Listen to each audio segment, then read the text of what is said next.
In the five-star hotel, wrapped in a bath towel and about to bend over to check the water temperature in the bathtub. The next second, a pair of large hands yanked me into the tub. Before I could react, the towel in front of me was ripped off. At that moment, someone under the bubbles was pressing a knife against my abdomen. With a bang, the door burst open. "Ma'am, we're with the police conducting a routine check." What? "We received a tip-off that a suspect entered this hotel. Have you seen any suspicious individuals?" A group of plainclothes officers, holding guns and flashing their badges in front of me, entered the room. Oh no! The bubbles in the tub perfectly concealed the danger I was in. But I couldn't dare make any distress signals. I feared I might die in the tub before I could call for help. "Ma'am, can you hear me?" Seeing that I wasn't responding, one of them asked again. I could feel the knife pressing deeper into my flesh. In a panic, I shouted, "There's no one here. It's just you suddenly bursting into my room. Don't you see I'm taking a bath? Get out now." They could see how awkward my situation was. Soon, they left my room, as no one would expect the culprit to be hiding in my bathtub. After the police left, I felt my life was hanging by a thread, missing the only chance to survive. I knew it. I, Haley, have never had good fortune in my life, so why would I suddenly hit the jackpot this time? It turned out there was a much greater disaster waiting for me. In those brief seconds, as I recalled my short and unlucky life, the culprit had already emerged from the tub. Probably because he had been holding his breath for so long, he took deep breaths after getting out of the water. A minute later, he stood in front of me, his breathing steady. "Your actions earlier were wise, otherwise, you'd be a corpse by now." My body was frozen in terror, unable to move. It was a feat to remain somewhat rational under such extreme fear. I'm just a tourist who won a prize. I don't know anything. Can you please not hurt me? I kept my mind clear, begging him to spare me. At this point, it didn't matter whether I was exposed or not. Seeing me shaking uncontrollably, he took a towel from the nearby cabinet and tossed it in front of me. "Wrap this around yourself and come out." But I couldn't get out of the tub, my whole body was as stiff as a rock. "Do you want me to carry you out?" His tone was harsh, and I was terrified of provoking him, especially since he was a fugitive being pursued by the police. Okay, I'm coming out now." I forced myself to stand up and clumsily climbed out of the tub.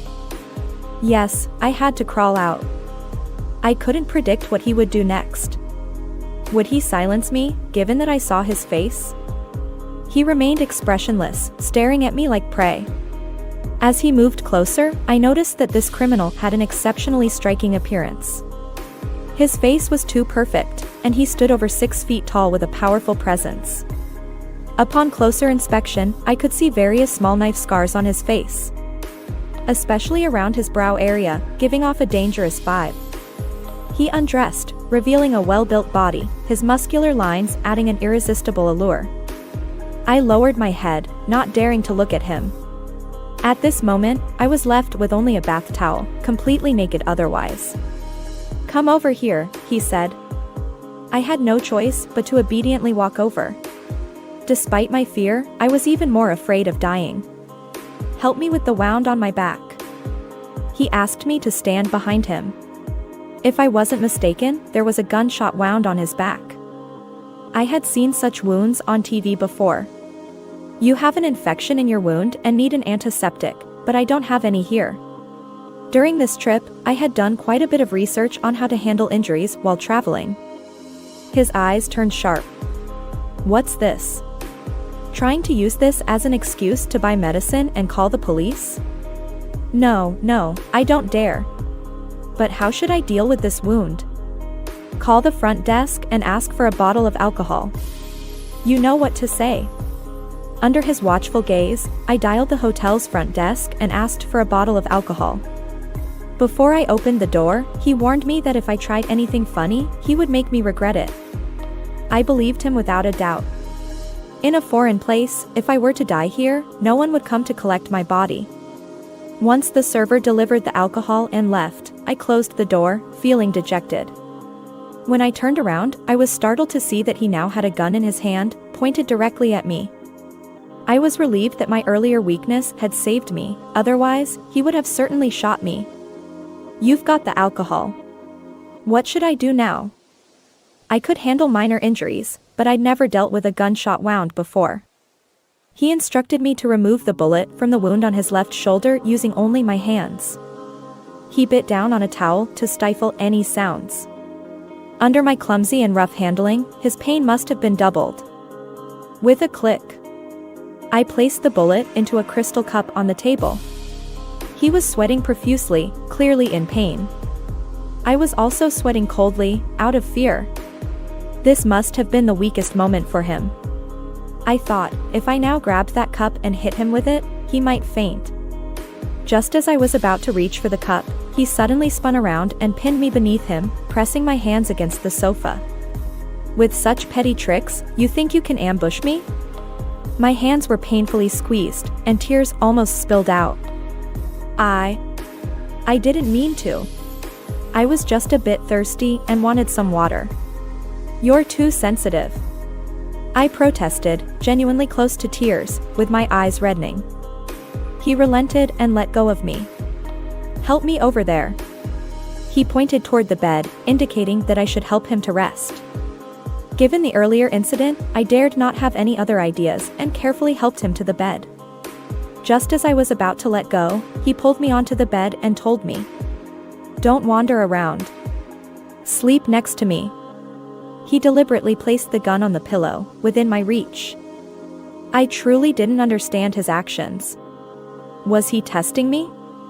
I dared not move recklessly and lay beside him, with his arm draped over me.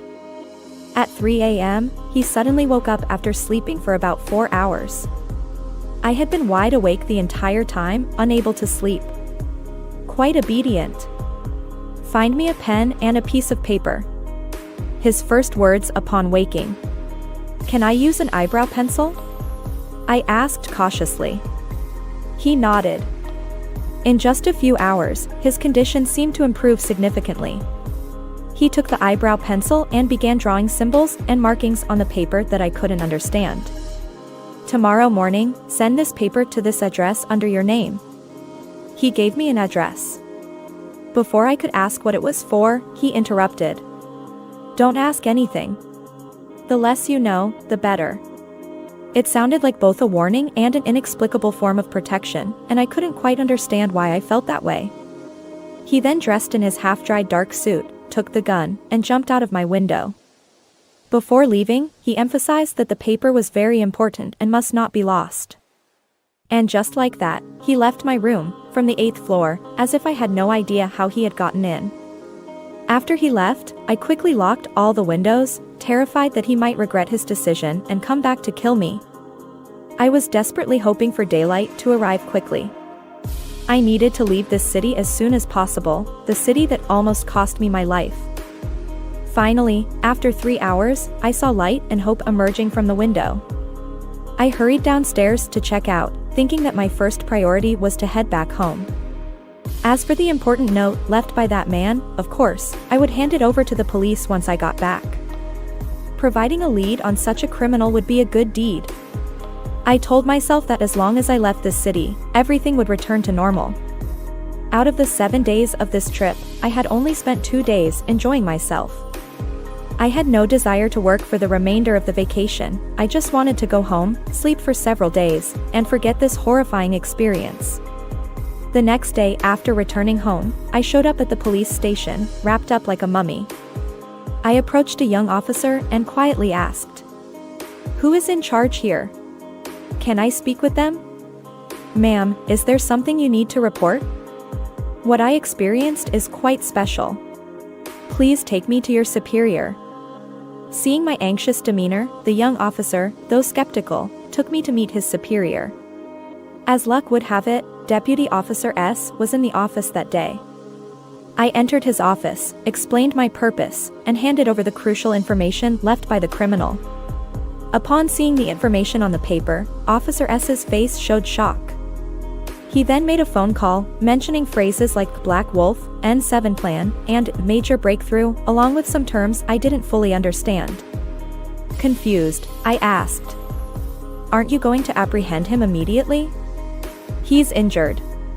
With this information, shouldn't you be able to catch him quickly?" Officer S came to me and said something that left me completely stunned. "Young lady, thank you for risking your life to bring us this information. On behalf of the people, I thank you." The words that followed from Officer S were all heard, but I wished I had never learned them. Although I had a slight sense of justice, it wasn't much, and yet I had inadvertently played a significant role. Many things still didn't make sense to me, and I was unsure how I eventually left the police station. On my way home, my mind raced uncontrollably. So, the person I encountered must be someone of significant importance. Likely a key figure in some organization, and I had inadvertently become the messenger. He must have known I would go to the police station and anticipated my actions. What if I had discarded the information? The thought was terrifying. On the bright side, at least I wasn't in immediate danger. The person I encountered wasn't a terrorist. Just as I reached the bottom of my building, a van with glaring headlights appeared in my view. The blinding light made it impossible for me to see clearly. Before I could react, I was knocked unconscious and taken away. I had no idea how long I had been asleep during the ride. When I woke up, I vaguely heard someone talking. I knew from the start that fifth brother was problematic. "I caught him this time, let's see if father still trusts him." "That's right, second brother. Why should he boss you around? He's only been with father for a few years, while you've been with him since you were a teenager." I felt extremely dizzy and weak, unable to even scream for help. I was in a terrible situation, having just thought I had narrowly escaped danger. Before I even reached my home, I had been kidnapped. Escaping this situation seemed like a mere dream. The vehicle jolted, making me nauseous. During the ride, one of the men on the van had ill intentions towards me. However, he quickly lost interest as I became increasingly disheveled, alternating between needing to pee and throwing up. What kind of bad luck is this, thinking of touching that cursed woman? The man chuckled, sounding rather dim-witted. "Boss, this woman looks quite attractive, but she seems a bit slow-witted. Is fifth brother into this type? Whether she's truly foolish or not, once we get to father, there are ways to make her talk." I couldn't bear to think about what was going to happen next. Time had passed, perhaps 5 or 6 hours. I had lost track of the exact time, only knowing that I was starving and thirsty. The vehicle stopped. I was thrown out of the car, my head covered with a black sack, leaving me disoriented. But my consciousness was gradually returning, probably as the effects of the drug wore off. "Rebecca, keep an eye on this woman while I go find father." Rebecca, after the leader left, pulled off the sack from my head. I found myself in a dilapidated warehouse, surrounded by metal walls. The man, who seemed to have an unsettling interest in me, leered with a disgusting expression. "Hey, girl, are you hungry? Why don't you just give in to me, and I'll make sure you get a good meal before you die." What? Does he mean I'm going to die? Despair washed over me. I knew these people were connected to that man. "Who are you? Still playing dumb? You're Rocky's informant. Now that you're in my boss's hands, you're as good as dead." So, his name is Rocky, though I suspected it wasn't his real name. I continued to pretend not to understand, but I grasped why they had brought me here. It seemed the only person who might save me now was him. Just then, a figure darted past the warehouse entrance. In an instant, the man in front of me was knocked out with a single punch. The figure wore a hat and a black mask, so I couldn't see his face, but he felt oddly familiar. "It's you.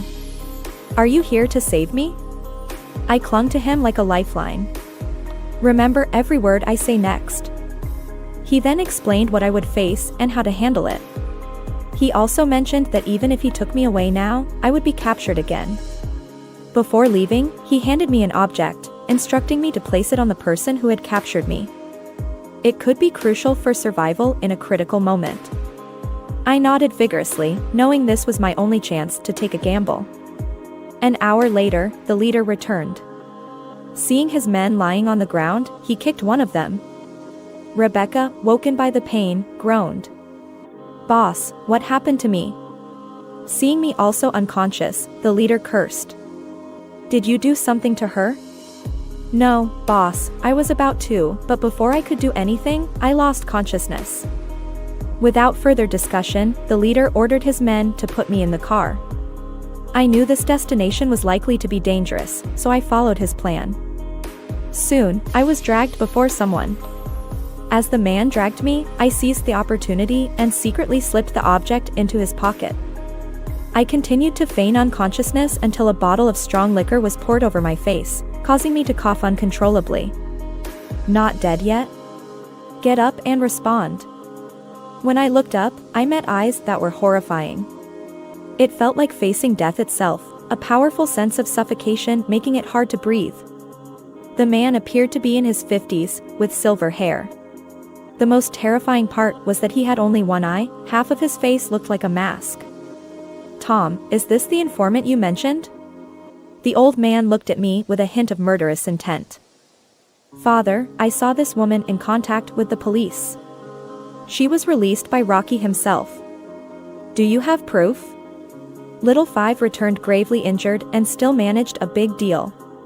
Who should I believe? The old man clearly trusted no one. At that moment, he appeared. This time, he looked even more imposing. His arrival silenced everyone present.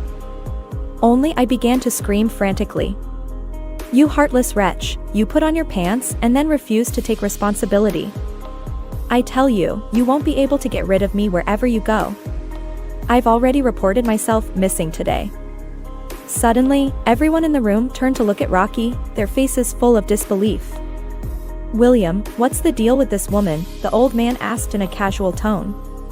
He walked up to the person who had brought me here, his eyes fierce. "Tom, you've really grown some guts. You dare to touch anyone's people. Rocky, don't think I don't know what you've done. This woman is a cop." As soon as the word cop was spoken, everyone in the room unconsciously reached for their lower backs. The old man waved his hand, signaling not to make any rash moves. "William, explain what's going on." The old man's expression began to change subtly. "Dad, if you believe him, you can deal with me directly." Saying that, he took out his gun and placed it on the mahogany table beside the old man. The person who had brought me here was almost laughing, with a smug look on his face. The old man pondered for a moment, touched his prosthetic face, looked at Rocky again, picked up the gun, and pointed it at me. My courage was about to break, and my teeth couldn't help but chatter. His calmness made me feel like I wouldn't make it through the night. He just stood there steadily, with no intention of stopping. The old man didn't pull the trigger, but pointed the gun at me and said, "Call the police station with your phone." On speaker. I remembered what he had told me before, that if I needed to talk to the police, I should cough before speaking. After the call was connected, I coughed lightly first, which was a normal reaction and no one noticed anything was wrong. "Officer, I'm the one who reported a missing case to find my boyfriend during the day. I've just found him, so I won't trouble you guys." "Ms. M.O., right? I remember you were crying to us all day. It's good that you found him."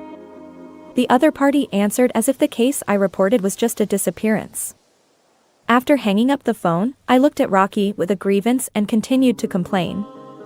"It's all because of you. I don't care who you really are. I am yours in life and your ghost in death. Anyway, I've made up my mind to follow you." He ignored me and just waited quietly for the old man to speak. All of this was taught to me by him. He wanted me to act as a woman crazy for love, the more realistic the better. Before the old man could speak, the person who had brought me here couldn't sit still. "Dad, Rocky definitely has a problem. This woman and him won't be so simple." The old man picked up the teacup on the table and smashed it on the ground. "Tom, you are brothers. I know you have opinions on William. Let this matter go, release the person." This person was not convinced, rushed to me in a rage, his hands forcefully pinching my neck. "Stupid woman. Not talking, right? Believe it or not, I'll strangle you now. I finally caught the opportunity, waving my hands around, pulling out the thing I had just stuffed into his pocket. It was a very special ring. The moment the ring fell to the ground, the old man's face changed dramatically. It seems that this thing is very important to him.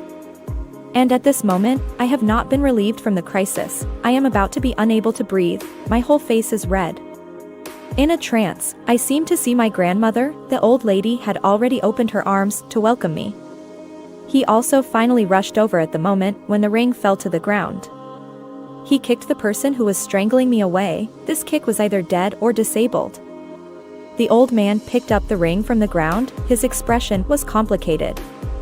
It turned out that the ring belonged to the old man's own daughter, who died 3 years ago during a mission. This ring was equipped with an exquisite positioning system, made personally by the old man for his daughter. The purpose was to protect his daughter, so that no matter what the circumstances, she could be found at the first moment. However, before the transaction 3 years ago, the ring disappeared. After the mission was supposed to end, the girl was going to marry Rocky. Unexpectedly, during that cargo transport, they fell into a police ambush. In the end, it was Rocky who came back alone, holding her body. Tom and Jack were also part of that mission.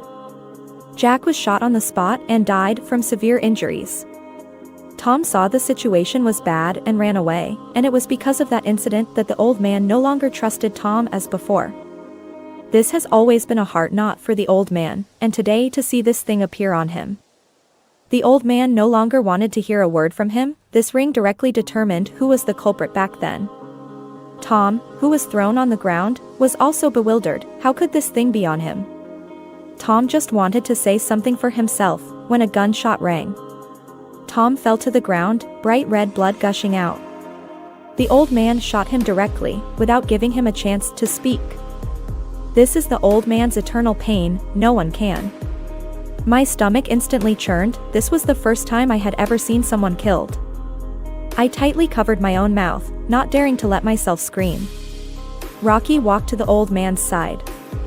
"Dad, are you okay?"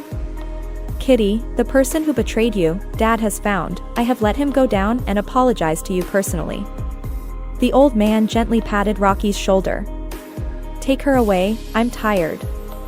After saying that, everyone in the room followed the old man and left. He also came to me, looking at me trembling all over. "Rest assured, it's over." He picked me up and took me to his place.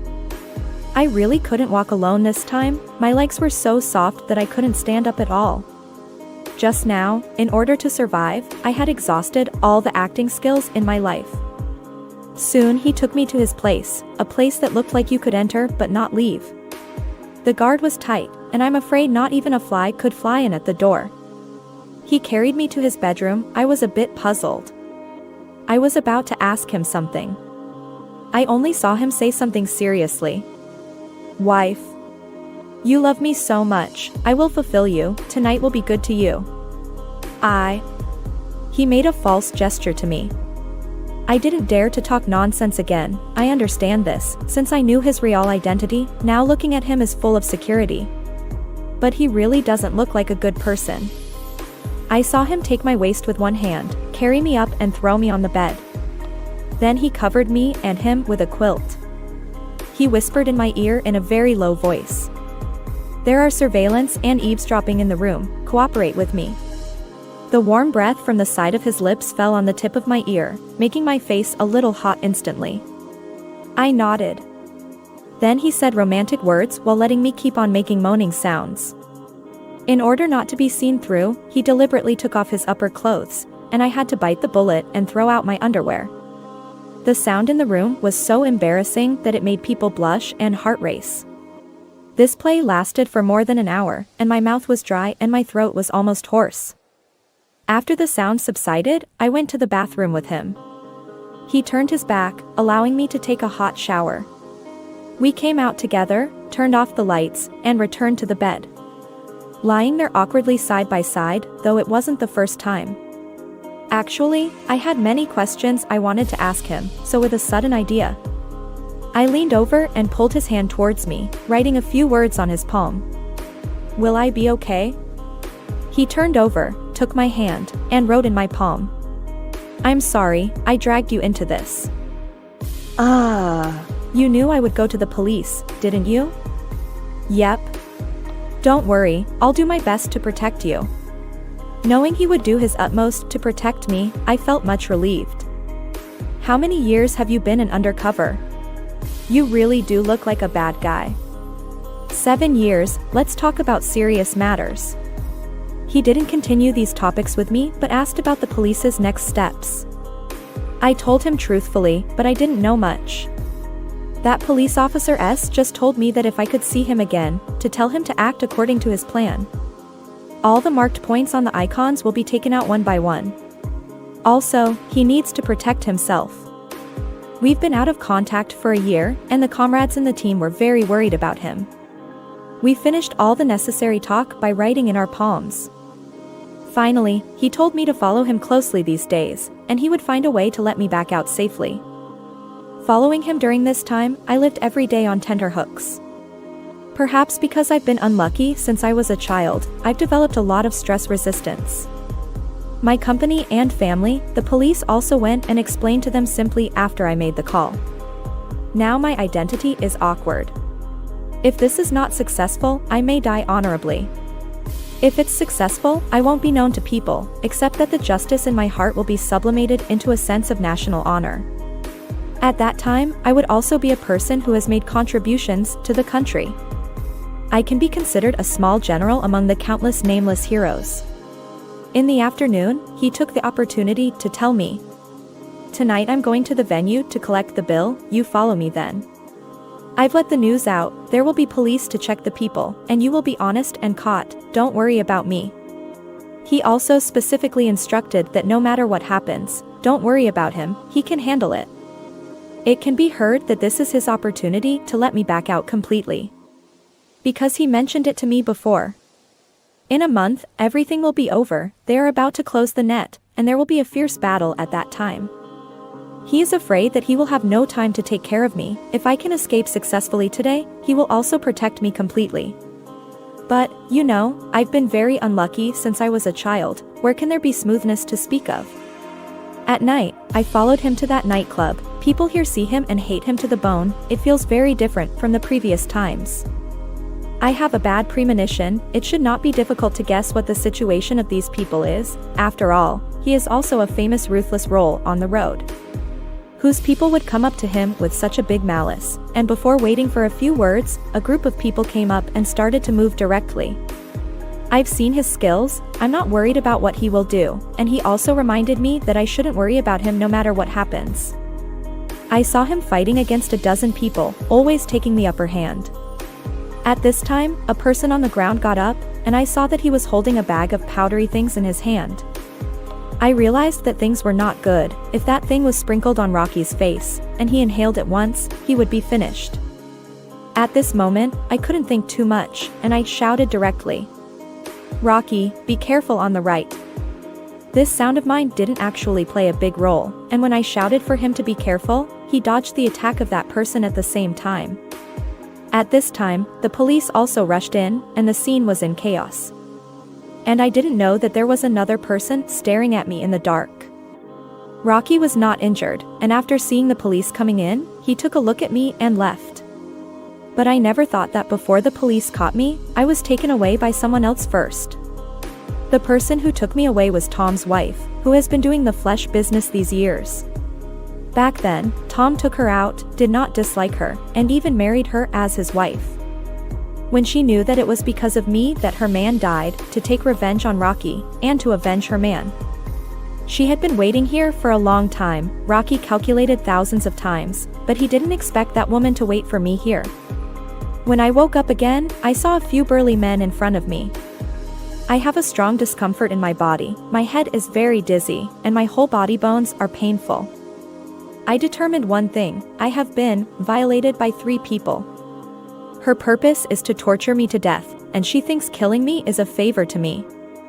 I not only didn't escape, but also fell into the hands of the enemy and suffered this humiliation. In the middle of the night, several times I just wanted to die. But I didn't even have the strength to kill myself, and I could only let life wither away bit by bit. She saw that I was about to die, and specially called Rocky. She never intended for us both to survive. This woman is insane. After receiving the call, Rocky single-handedly fought his way to where I was trapped.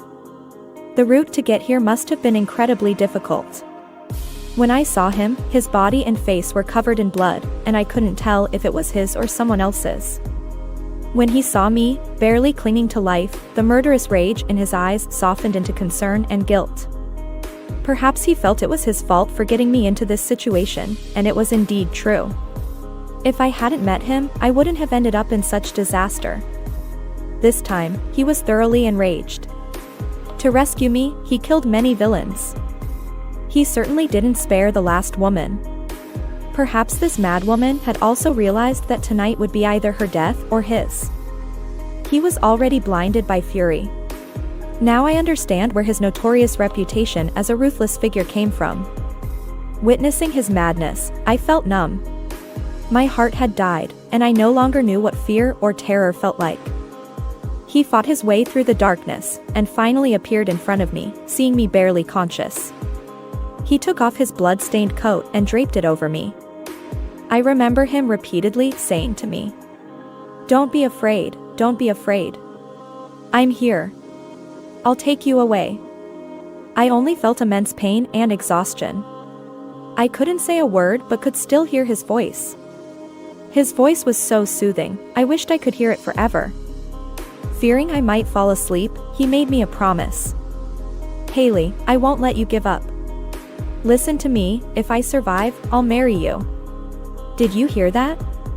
He spoke many words to me as he carried me. Every time I tried to close my eyes, his voice rang in my ears. This was the most he had ever spoken to me. He wanted me to wait for him, to live, and that he would marry me. I managed a weak smile, and then I no longer heard his voice. It felt like I had a very long dream.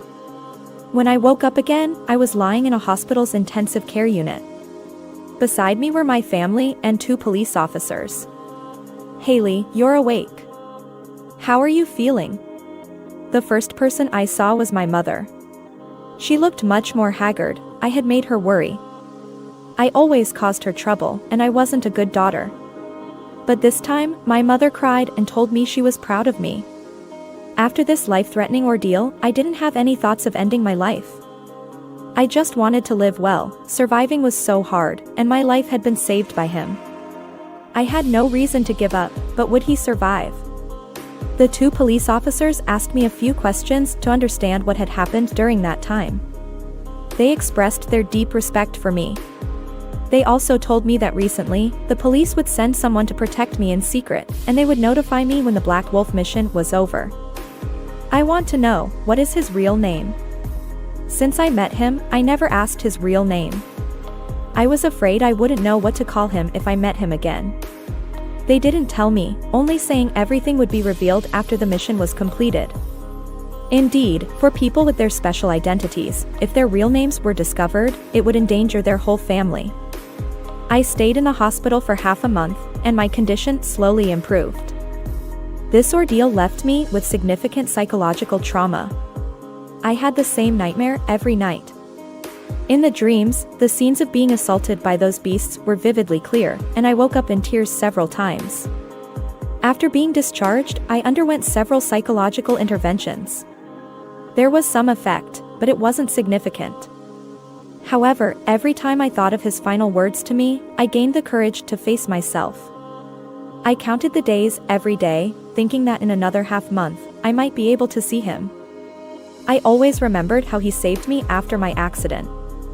He was like a light reflected from the abyss, pulling me back to life. I admit that when he said he wanted to marry me, my heart came back to life.